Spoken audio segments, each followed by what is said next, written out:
بایننس کوین یا BNB چیه؟ ساختار این کوین چطوریه؟ آیا این ارز گزینه خوبی برای سرمایه گذاریه؟ چطوری میشه بایننس کوین رو خرید؟ توکن سوزی یا بایننس یعنی چی؟ سلام، من پردیس از مجموعه آستریک آکادمی هستم و قرار امروز با معرفی کامل شبکه بایننس و ارز دیجیتال بومی این شبکه یعنی BNB یا همون بایننس کوین پاسخ تمامی سوالات و ابهامات ذهنی شما رو در خصوص این ارز بدم. قبل از اینکه شروع کنیم دنبال کردن ما رو در شبکه‌های اجتماعی آستریک آکادمی فراموش نکنید تا علاوه بر آگاهی از آخرین مباحث و اخبار آموزشی حمایت خودتون رو از این مجموعه برای تولید محتوای بیشتر و بهتر اعلام کرده باشید. همچنین اگر بخشی از اصطلاحات به کار برده شده در این ویدیو براتون مبهم بود میتونید در قسمت دانشکده آستریک آکادمی به زبون ساده با اونا بیشتر آشنا بشید. ضمناً محتوای این ویدیو رو با دقت دنبال کنید چون در پایان هر قسمت میتونید با شرکت در مسابقه و پاسخ به سوالاتی که از محتوای همین ویدیو مطرح میشه از طرف اسپانسر آکادمی ارز دیجیتال رایگان دریافت کنید. لینک مسابقه هر ویدیو هم معمولاً در قسمت کپشن یا انتهای اون قرار داده میشه. پس با من همراه باشید. اگر اهل معاملات خرید و فروش ارزهای دیجیتال باشید، بیشک تو یک سال گذشته انفجار قیمت یک ارز دیجیتال شما رو شگفت زده کرده. ارز دیجیتالی به نام بایننس کوین یا همون BNB. بایننس کوین همونطور که از اسمش پیداست، ارز دیجیتال بومی صرافی بایننسه. بایننس یکی از بزرگترین صرافی‌های ارز دیجیتاله که به دلیل امنیت و سرعت پردازش بالایی که داره مورد توجه کاربران و فعالان بازار قرار گرفته. هدف اصلی ایجاد بایننس کوین جذب سرمایه برای گسترش و توسعه صرافی بایننس بود. در همین راستا صرافی بایننس توکنی تحت عنوان BNB رو به عنوان یک توکن ERC20 روی بلاکچین اتریوم راه اندازی کرد. در آوریل سال 2019 بایننس بلاکچین منحصر به خودش رو راه اندازی کرد و بایننس کوین رو به بلاکچین خودش منتقل کرد. انتقال هم به این شکل بود که 5 میلیون توکن BNB روی شبکه اتریوم حذف شد که اصطلاحاً سوزونده شد و مقداری متناظر توکن BNB بومی روی شبکه بایننس ایجاد شد. پس به طور خلاصه بایننس کوین ارز دیجیتال بومی این صرافی بر روی زنجیره بلاکچین بایننسه. در دسامبر 2020 و چند ماه پس از انتقال به بلاکچین اختصاصی بایننس، قیمت بایننس کوین حدود $30 بود. پس از نوسانات مثبت و منفی قیمت این ارز دیجیتال در فوریه همون سال به $72 رسید. اما این تنها رشد قیمتی بایننس کوین در یک زمان کوتاه نبود. BNB در کمتر از 7 روز 2 برابر شد و به $133 رسید. این روند رشد همچنان ادامه یافت تا جایی که در سال 2021 بایننس کوین توانست به سطوح بالای $600 نیز دست پیدا کنه. چیزی که برای آینده بلند مدت بایننس کوین تصور میشه روندی مثبت و رو به رشده. البته طی کردن این روند مثبت صرفاً به صورت صعودی ممکن نیست و طبیعیه که بایننس سقوط‌هایی در بازه‌های زمانی مختلف داشته باشه. اما به طور کلی آینده روشن برای ارزش این کوین قابل پیش بینیه.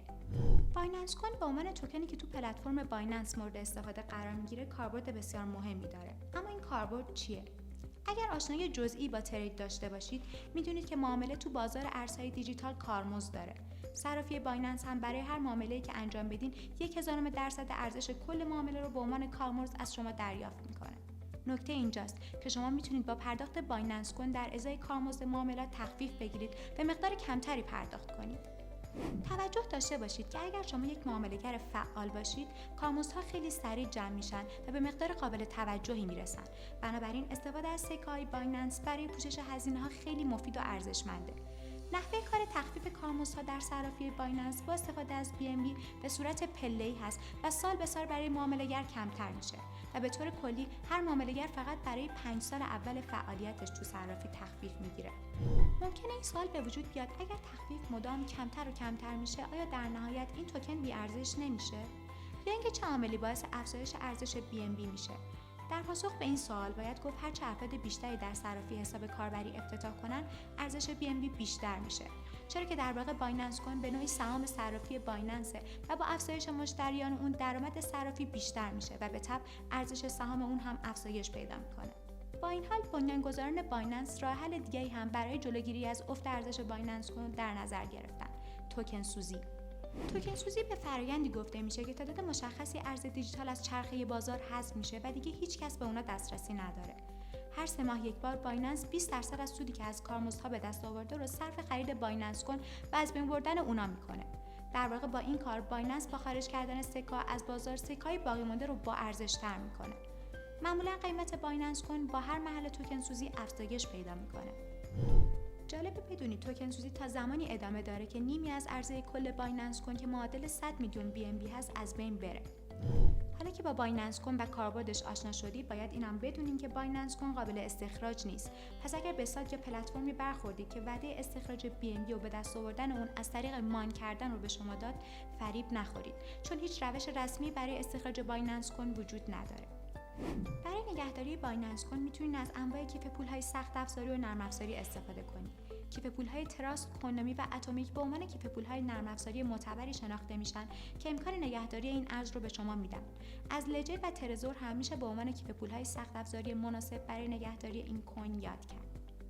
حالا که با بایننس کوین آشنا شدید، شاید تمایل به خرید و سرمایه‌گذاری روی این ارز داشته باشید.